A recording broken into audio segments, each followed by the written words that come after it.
Welcome to TabletConnect. Today we're going to be reviewing the Motorola Xoom, which is the first Android 3.0, also known as honeycomb tablet, that has been released on the market.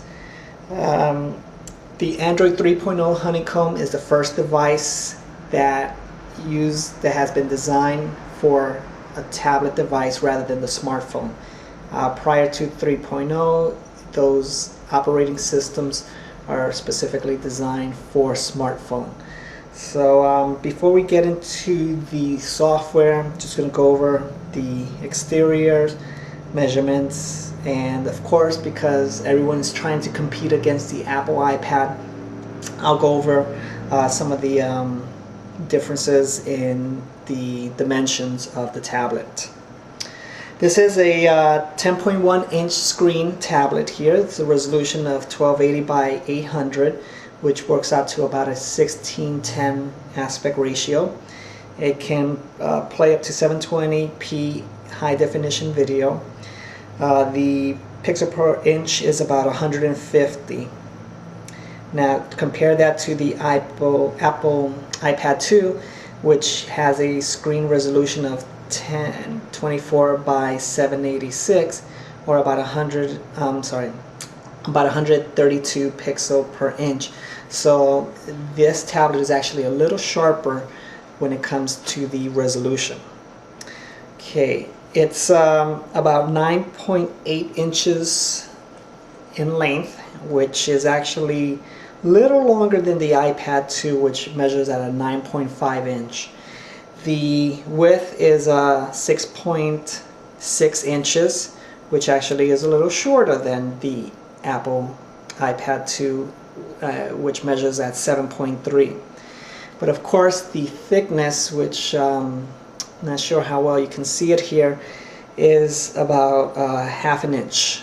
Now the Apple iPad 2 has a 0.34, so it's definitely considerably thinner than the Motorola Xoom. So let's go over. There are no physical buttons. On the main screen, you're going to see the camera. On the side here, which will be the right hand side, you're going to see the volume buttons up and down. These buttons, they are tiny and they are difficult to actually find if you're not looking directly at this. So if you're trying to use the tablet this way and you just want to raise the volume, because it's flush pretty good, it's sometimes hard to find them. On the top here you will find the 3.5mm jack for the headphones, and nothing on the side here. On the bottom here, we still have the plastic on ours, which is what you're seeing here. You're gonna see the AC power cord adapter. This one is the mini HDMI port, so you could connect this to an HD TV, and I will demonstrate that later. And of course, this is the micro USB port, so you could see it there, and you can see the connectors for the dock if you do purchase the dock. Okay, on the back here you're going to see the speakers. There's two speakers, right and left. You're going to see the rear camera, which is a 5 megapixel camera. The front was a 2. And there's a LED flash for taking pictures in the dark there, if that's what you want. And the Motorola actually has the power button, reset button on the back here. So it's actually pretty accessible. So if you're holding it this way, I'm going to turn it on, press it, turn off. You just need to hold it down for a few seconds to turn it off. Pressing it once just turns off the screen and puts it into sleep mode. So actually this is a convenient placement of the buttons. We're not fans of the speakers being in the back, because actually the sound is projected away from you, so it actually doesn't sound as loud. We prefer to have speakers on the bottom, but that's how Motorola designed this. One thing we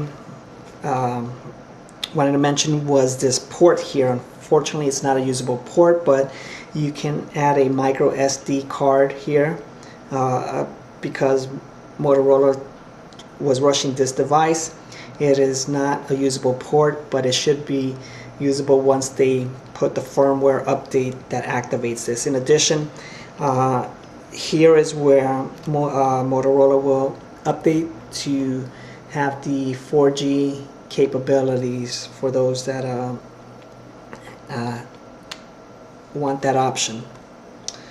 So that's basically the exterior. It's great quality, it's a nice size, it weighs about 1.6 pounds, which is a little bit more than what the iPad 2 weighs, which weighs at about 1 1/3 pounds. Okay, let's just go over the main screen here.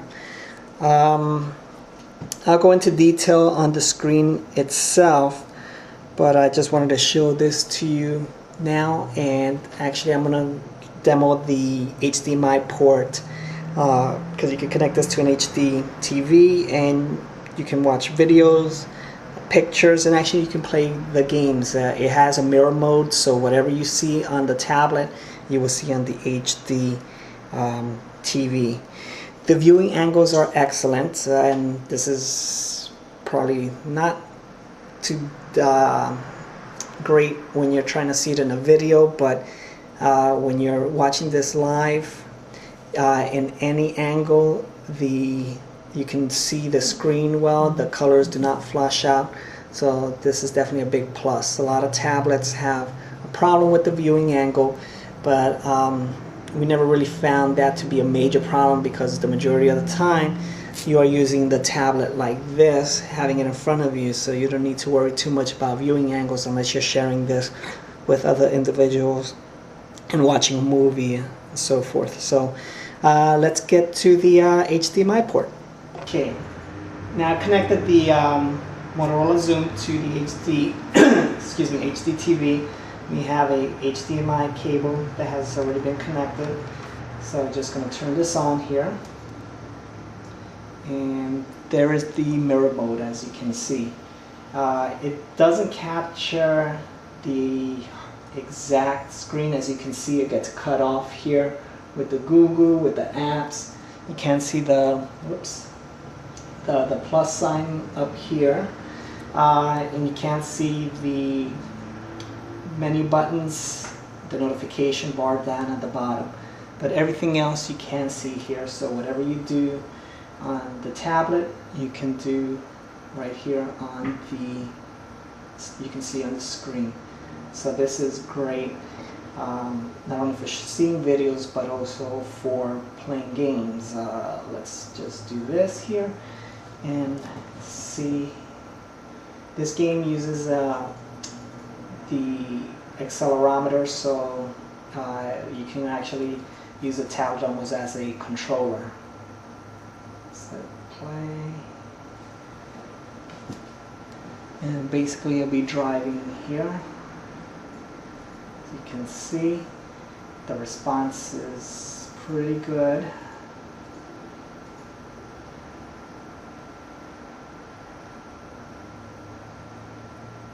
Graphics are great. So definitely the Tegra 2 processor does what it needs to do. And it is in HDMI 8. So having the HDMI port is great for that. What else I can show you? Show you just a quick video here. This is in HD.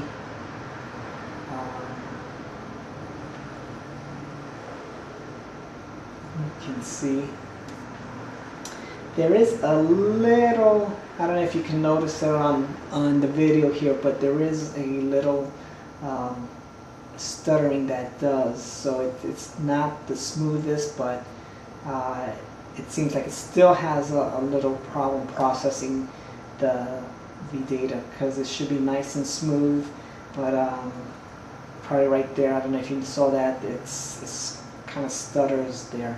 So, but it's minor. Again, if you just want to watch videos here, you'll have no problem with that. So that is the, I'll show you another video. Whoops. I'm sorry, a game here. Is this going to work? This is one of these apps that unfortunately is still designed for a smartphone, and it will not work in landscape mode. Okay. Anyhow, so that's basically the mirror mode. Again, it's great if you want to go online. You have full screen online.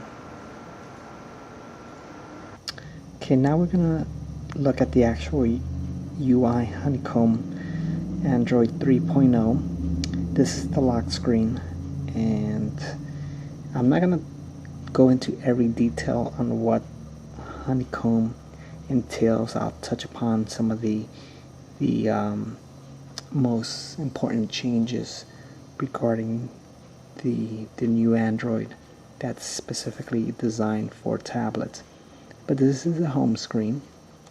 As you can see, there's actually 5 home screens that you have the option to customize with different icons and widgets and shortcuts.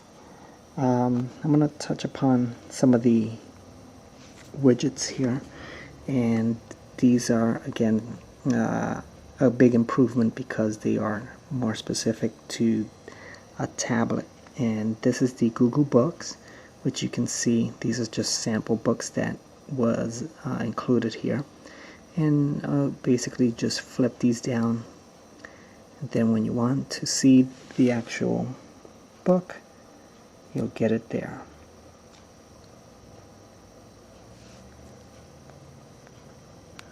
So widgets are definitely more tablet friendly. You got your calendar, you got your email quick view, and I will touch upon the email a little later. Okay, this is a US Day Today widget.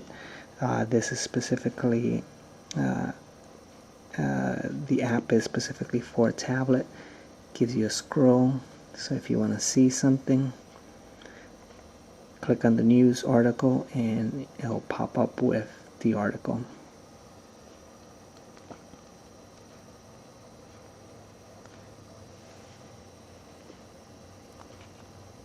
And this app is specifically designed for a tablet view. Okay, another one of the useful widgets here is the bookmarks. So these are just some of the bookmarks that I have. Again, you just scroll and pick what you need to pick, and voila. Okay, one major difference with the new Android 3.0 is that the physical buttons are really going to be something of the past. You're going to see that actually has virtual buttons, back button, home button, and then the recent apps. So these are everything recent that I clicked on before, but it doesn't allow you to switch to the app or to close these. But if you wanted to go back to the book, I'll go back there, or switch back to the browser, and got it there.